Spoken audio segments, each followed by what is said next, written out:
خليقه بتقوي العلاقة مع الكاستمر بتاعك. مي، ممكن اسالك سؤال؟ طبعا.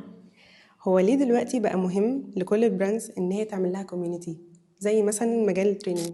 بصي، هي فكرة الكوميونتي ان انا لما بحس ان في مكان مقفول، يعني مثلا بتابع دلوقتي سما، وبعدين سما عندها جروب كده على الواتساب او تشانل كده على تيليجرام، بتتكلم فيها كلام تاني غير اللي انا بشوفه على السوشيال ميديا، فبتحركي جوايا نظرية الفضول او الفومو، انا خايفة حاجة تفوتني هنا، فعايزة ادخل اشوف في ايه.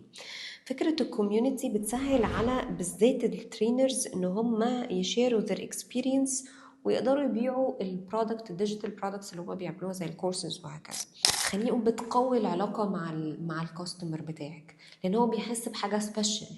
مش احنا كنا بنتكلم ان العلاقة ما بين الكاستمر انا والبراند وجوزي. علاقة انت وجوزك ايوه.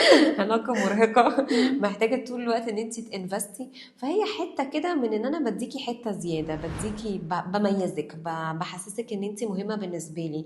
انا مش بس هخليكي تشوفي الفيديوز بتاعتي على السوشيال ميديا، لا، انا هكونتاكت يو دايركتلي، وهتساليني ونتكلم واشير معاكي انا بعمل ايه كل جديد، بس في كوميونتي مقفول علينا. زي ما احنا عملنا ماركتنج بانش كوميونتي، وعملنا لها لانش الجمعه اللي فاتت، مش عارفه الفيديو هينزل امتى، بس يعني كان بتاريخ 10/10. خلاص، الناس كانت مبسوطه والفيدباك كان حلو، والناس مستنيه، طب كورساتك هتيجي امتى، طب في حاجه جايه، طب الكوميونتي اللي جاي امتى.